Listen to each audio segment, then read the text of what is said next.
Chapter 60. Witnessing for Christ. All who are on the Lord's side are to confess Christ. Ye are my witnesses, saith the Lord. The faith of the genuine believer will be made manifest in purity and holiness of character. Faith works by love and purifies the soul, and with faith there will be corresponding obedience, a faithful doing of the words of Christ. Christianity is always intensely practical, adapting itself to all the circumstances of actual life. Ye are my witnesses. To whom? To the world.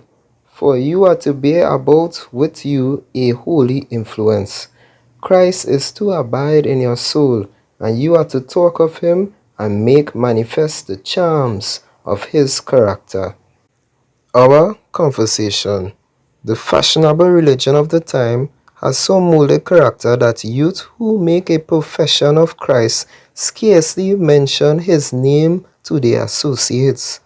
They converse of many subjects, but the precious plan of redemption is not made a theme of conversation.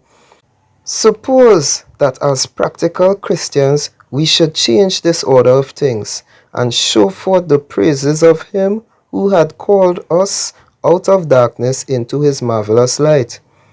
If Christ is abiding in the heart by faith, you cannot keep silent. If you have found Jesus, you will be a true missionary.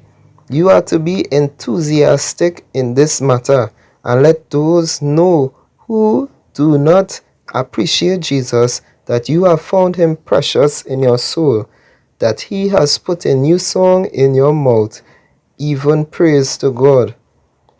My young friends, will you begin your Christian life as those whose hearts are warmed with the love of Jesus? You will never know how much good you may do by speaking tenderly sensible, serious words regarding their soul's salvation to those who do not claim to be children of God.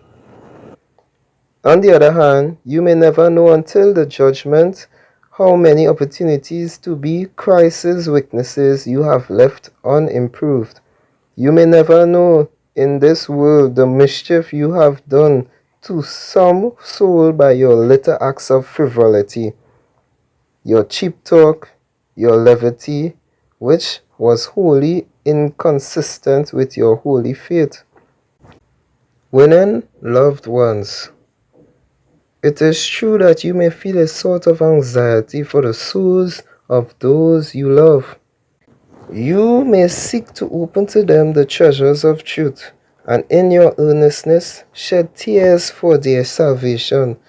But when your words seem to make but little impression, and there is no apparent response to your prayers, you almost feel like casting reflection upon God that your labors bear no fruit.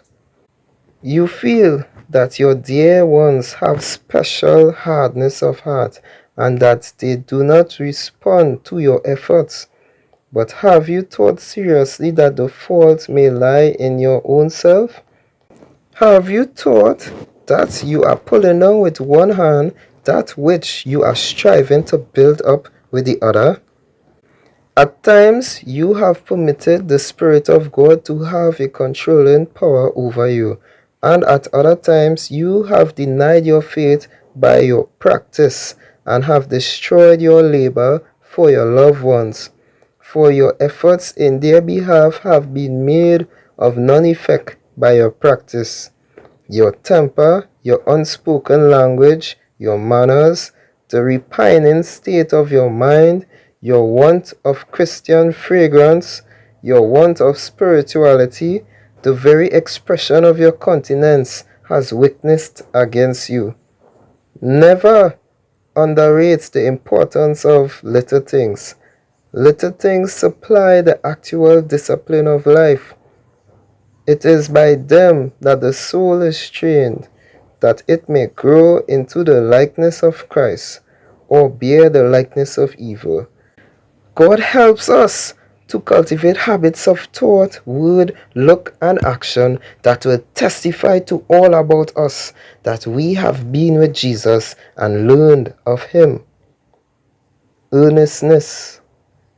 A life spent in active work for God is a blessed one. Multitudes who are wasting their time in trifles, in idle regrets, and in unprofitable murmurings might have altogether a different experience if they would appreciate the light God has given them and let it shine upon others. And many make life miserable by their own selfishness and love of ease. By a diligent activity, their lives might become as bright rays of sunshine to guide those who are in the dark road to death into the pathway to heaven. If they take this course, their own hearts will be filled with peace and joy in Jesus Christ.